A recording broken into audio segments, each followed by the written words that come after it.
ఇప్పుడు పవన్ కళ్యాణ్ గురించి ఎంతోమంది నన్ను అడుగుతారు, పవన్ కళ్యాణ్ గారికి గురువుగారు పూజలు చేద్దామా, మీరే చేయించండి, సీఎం అయ్యే భాగ్యం ఉందా, సీఎం కాకుండా మినిస్టర్ అనే భాగ్యం ఉందా అంటే నేనేమంటా అంటే ఆ యోగం మీరు ఆయనతో మాట్లాడి ఆయన కూర్చోబెట్టండి, నేను పూజ చేస్తా అంట. ఆయన కూర్చోకుండా నేను చెయ్యను అంట. నేను చేసే పూజలలో వాళ్ళు కూర్చుంటే ఫలిస్తాయి.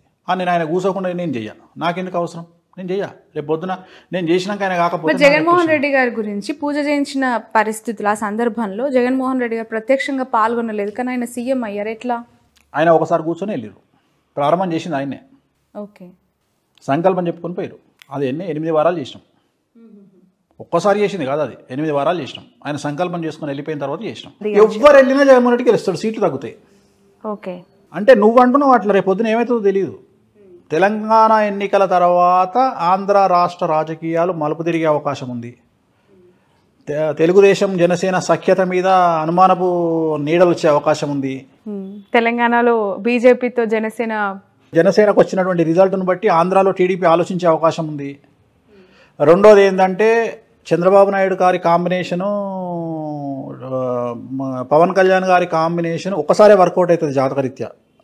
అందుకని నేను తర్వాత ఎప్పుడు నేను చెప్తున్నది అదే, వర్కౌట్ కాదని చెప్తున్నా. ఎందుకంటే చంద్రబాబు నాయుడు గారిది పుష్యమి నక్షత్రము, పవన్ కళ్యాణ్ గారిది ఉత్తరాషాఢ నక్షత్రం, మకర రాశి. అందుకని ఈ కాంబినేషన్ వర్కౌట్ కాదు. రెండోది పవన్ కళ్యాణ్ గారికి ఏలినాటి శని స్టార్ట్ అయింది 2017లో. చంద్రబాబు గారితో పవన్ కళ్యాణ్ గారు సఖ్యత వహించి గెలిచింది ఎప్పుడు? 14లో, అంటే ఏలినాటి శని స్టార్ట్ కాకముందు. 2017లో స్టార్ట్ అయిన ఏలినాటి శని 2025 జూలై వరకు ఉంది పవన్ కళ్యాణ్ గారికి. ఇక్కడ కేటీఆర్ గారి పరిస్థితి ఏందో అక్కడ సేమ్ ఆయన పరిస్థితి కూడా అంతే. అందుకని నా ఉద్దేశం ప్రకారం ఏంటంటే వీళ్ళ కలయిక తెలుగుదేశానికో లేకుంటే ఇంకొకళ్ళకో మైనస్ అయ్యే పరిస్థితి ఉంటుంది తప్ప పాజిటివ్ అవుట్కమ్ వస్తుంది అని నేను ఎక్స్పెక్ట్ చేయట్లా జాతకపరంగా, నా ఉద్దేశం ప్రకారం. సో అందుకని రేపు ఏవైనా మార్పులు జరిగే అవకాశం ఉంది ఆంధ్రప్రదేశ్లో. చంద్రబాబు నాయుడు గారు ఇన్ ఫ్యూచర్ మీరు 2 టర్మ్స్ ఇప్పుడు జగన్మోహన్ రెడ్డి గారే వస్తారంటున్నారు కదా? Next two terms Jaganmohan Reddy గారు వస్తారు. 2024-29 ఎవరు?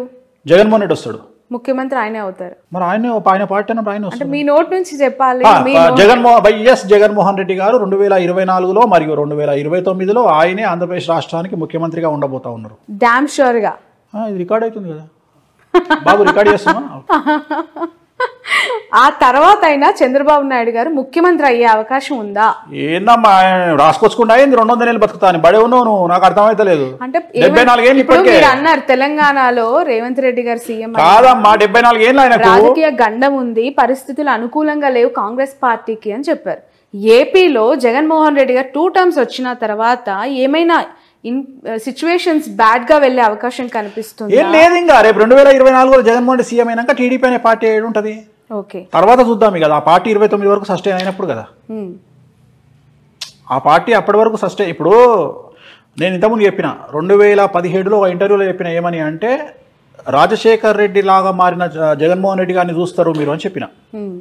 అన్నట్టుగానే ఆయన మారిన తర్వాత ఆయనకు జనాల్లో లీడర్లు నమ్మకం వచ్చింది. అట్లనే ఇంకో మాట చెప్తున్నా ఇప్పుడు నీ తరపున, కేసీఆర్గా మారబోతున్న జగన్మోహన్ రెడ్డిని చూస్తారు 24లో. అర్థమైందా డైలాగ్? ఓకే, కంట్రోల్ చేస్తాడు, ఓకే, అందరినీ కంట్రోల్ చేస్తాడు. సో ఇంకా తిరుగులేదు జగన్మోహన్. స్థానబలం ఏంటంటే స్థానబలం, మేము తెలంగాణలో ఉన్నాం కాబట్టి ఆంధ్రలో మమ్మల్ని ఏం చేస్తారు అని చాలా మంది అనుకుంటారు. కానీ బట్ కుటుంబానికి సంబంధించి పదే మాట్లాడుతూ ఉన్న వాళ్ళకి అంటే ఇంపాక్ట్ ఏ విధంగా ఉంటుంది అంటారు? ఈ ఎలక్షన్స్ టైంలో చెల్లి షర్మిల గారు తెలంగాణకు వచ్చేసారు, తల్లి గౌరవ అధ్యక్షురాలుగా రాజీనామా చేశారు, ఇప్పుడు ఆయనతో భార్య ఉన్నారు భారతి గారు, పరోక్షంగా సపోర్ట్ చేసినా కూడా ఆమె ప్రత్యక్ష రాజకీయాలకు వచ్చే అవకాశం ఉందంటారు? లేదమ్మా, రారు. ఓకే, ఆ నెసిటీ లేదు వాళ్ళ ఫ్యామిలీకి. అవసరం ఏముంది ఇప్పుడు? సరే, ఇప్పుడు షర్మిల ఫైటింగ్ ఇంకోటో అవన్నీ వ్యక్తిగతమైన అంశాలు. ఇప్పుడు తెలంగాణలో నాకు తెలిసిన ఫ్యామిలీ ఉంది, అన్న టీఆర్ఎస్లో ఉన్నాడు, తమ్ముడు బీజేపీలో ఉన్నాడు, వాళ్ళ పెద్దన్న కాంగ్రెస్లో ఉన్నాడు. వాళ్ళు అనామకులు కాబట్టి వాళ్ళ గురించి మాట్లాడుకోము. ఇది సీఎం ఫ్యామిలీ కాబట్టి మాట్లాడుకుంటున్నాం. అట్లా ఎన్ని ఫ్యామిలీలు లేవు తెలంగాణలో? నాకు తెలిసిన వాళ్ళు మస్తు మంది ఉన్నారు. ఓకే. సో అది కామన్ కదా, దాన్ని పెద్ద విశేషించి మాట్లాడుకోవాల్సినటువంటి అవసరం లేదు. వాళ్ళ జాతక రీత్యా ఉంటుంది. షర్మిల జాతకము, షర్మిల ఆంధ్రప్రదేశ్లో ఎంపీ కావాలి అంటే జగన్మోహన్ రెడ్డి చెప్పినట్టు ఉంటుంది, అన్న నాకు ఎంపీ అంటది, రాజ్యసభ ఇస్తాడు, ఎంపీ ఇస్తాడు, పోతుంది.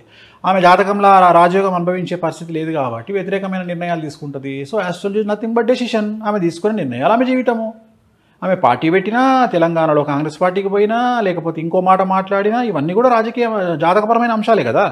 సో ఆమె తీసుకునే నిర్ణయాలు, ఆమె మాట్లాడే మాటలు ఆమె జీవితాన్ని డిసైడ్ చేస్తాయి. ఎలా ఉండబోతుంది అంటారు షర్మిల యొక్క పెద్ద గొప్పగా ఉండదు. ఓకే. షర్మిల గారు జగన్ దగ్గరికి పోతే హ్యాపీగా ఉంటుంది ఆమె జీవితం. ఆయన లేకుండా ఆమెను ఊహించుకోలేం. వెళ్ళే అవకాశం ఉందంటారు. ఎందుకంటే నీకు బాగా క్లోజ్ అమ్మా, నాకు తెలుసమ్మా. నీకు అమితమైనటువంటి ప్రేమ, నీకు చాలా క్లోజ్ షర్మిల. ప్రొఫెషన్ వేరు, వ్యక్తిగత మామూలుగానే అంటున్నా తల్లి, చెప్పట్లేదు. చాలా మందికి ఏంటంటే, ఇప్పుడు నేను మీకు డీకే శివకుమార్ అత్యంత సన్నిహితుడు అంట, కానీ ఆ సన్నిహితం ఎంతవరకు ఉండాలో అంతవరకే. షర్మిలమ్మ గారు పార్టీ పెట్టినప్పటి నుంచి టిల్ టుడే ప్రతి ఒక్క పొలిటికల్ యాక్టివిటీ పైన నా కవరేజ్ ఉంది. అండ్ ఒక మహిళ, ఇప్పుడు కల్వకుంట్ల కవిత గారు అవ్వచ్చు, ఇటు మన షర్మిల గారు అవ్వచ్చు. ఇప్పుడు షర్మిల గారి గురించి మనం ఇప్పుడు కాదు, పార్టీ పెట్టిన రోజు నుండి మాట్లాడుకుంటున్నాం. నేను ఎప్పుడైనా పాజిటివ్ గా మాట్లాడినా, ఓ మొత్తం ఇరగదీస్తుంది అని చెప్పినా, 1% ఇంపాక్ట్ కూడా ఉండదని చెప్పిన. నిజమైంది కదా. నేనేం మాటలు మార్చట్లేదు కదా. మీరు ఆ రోజు కూడా నువ్వు ఆమె దగ్గర ఇంటర్వ్యూ తీసుకొని వచ్చిన మరుక్షణం నేను చెప్పిన ఏముండదు తల్లి, అంత నార్మలే ఉంటుంది పరిస్థితి అని చెప్పిన. అంతే తప్ప నేనేం గొప్పగా మాట్లాడ. అంతలాగా ఒక పాదయాత్ర, నిజంగానే చెప్పాలి, ఒక మహిళగా ఆమె చేసిన పాదయాత్రని నేను కల్లారా చూసిన వ్యక్తిగా కష్టం వేరు, చాలా చాలా బాధపడ్డాను ఆ రోజు. ఎందుకు అంటే పక్క రాష్ట్రంలో అన్న సీఎం గా ఉన్నారు, ఇక్కడ ఒక మహిళ ఒంటరిగా ఎందుకు ఈ పరిస్థితి వచ్చింది? మోరోవర్ అన్న గెలుపులో ఆమె పాత్ర ఉంది, ఆమె భాగస్వామి ఉన్నప్పుడు ఇక్కడ ఎందుకు పెట్టింది అనేది నాకు పదే రేజ్ అయిన క్వశ్చన్. దానికి ఇప్పటివరకు నాకు ఆన్సర్. జాతకపరమైన విశ్లేషణ అంతే, వాళ్ళ వ్యక్తిగతమైన నిర్ణయాలు. Astrology is nothing but decision. అదే చెప్తున్నా కదా. ఆ నిర్ణయం ఎందుకు తీసుకున్నారు అంటే దానికి మనం ఏం చెప్తాం? ఇప్పుడు మన గ్యాప్స్ అనేవి ఉన్నాయంటారా? ఖచ్చితంగా నాకు కుటుంబం పట్ల అవగాహన లేదు, వ్యక్తిగతమైనటువంటి అంశాల జోలికి నేను వెళ్ళను. నేను జాతకపరంగా మాట్లాడతా. నేనేమంటా, ఇదే షర్మిల గారు నా దగ్గరకు వచ్చి, అనిల్ గారు నా దగ్గరకు వచ్చి, ఏమండి ఒక మాట మాకు ఒక ఐడియా అడ్వైజ్ ఇవ్వండి అంటే, ఎంబడే మీ దుకాణం బంద్ చేసి జగన్ గారిని కలవండి అని చెప్తా. ఎందుకు? అక్కడ పోయి కూర్చుంటే మీకు ఆల్రెడీ ఏదో పదవి ఇస్తాడు, హ్యాపీగా ఎంజాయ్ చేస్తారు లైఫ్, ఒక సీఎం చెల్లెగా లైఫ్ ముందుకెళ్తుంది. ఇంత కష్టాలు మీరు పడాల్సిన అవసరమే లేదని చెప్తా నేను. కానీ వాళ్ళు మనల్ని అడగరు, మనం చెప్పాం, అయిపోయింది. సో ఇట్లనే astrology is nothing but decision. వారసులకి సంబంధించిన ప్రశ్న ఇది.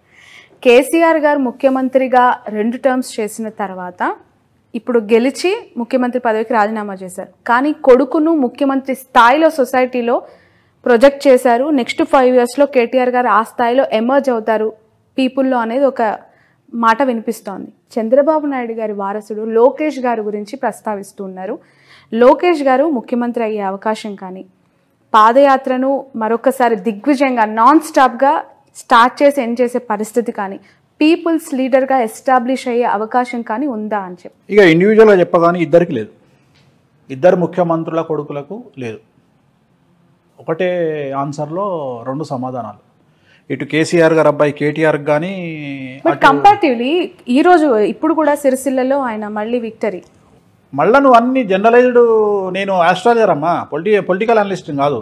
పొలిటికల్ ఆస్ట్రాలజర్ అనొచ్చు, పొలిటికల్ ఆస్ట్రాలజర్ అను, కానీ పొలిటికల్ అనలిస్ట్ కాదు. పొలిటికల్ ఆస్ట్రాలజర్ గా చెప్పండి. ఇప్పుడు 3 సార్లు ఆయన ఎమ్మెల్యేగా గెలిచారు, దిగ్విజయంగా మంత్రి పదవులు అనుభవించారు. ఇప్పుడు సరే ఓకే, ప్రతిపక్షంలో కూర్చుంటారు, వేరే విషయం. కానీ నారా లోకేష్ గారికి సంబంధించి అసలు ఎమ్మెల్యేగా గెలుస్తారా అనే ప్రశ్నకు ఆన్సర్ ఏంటి?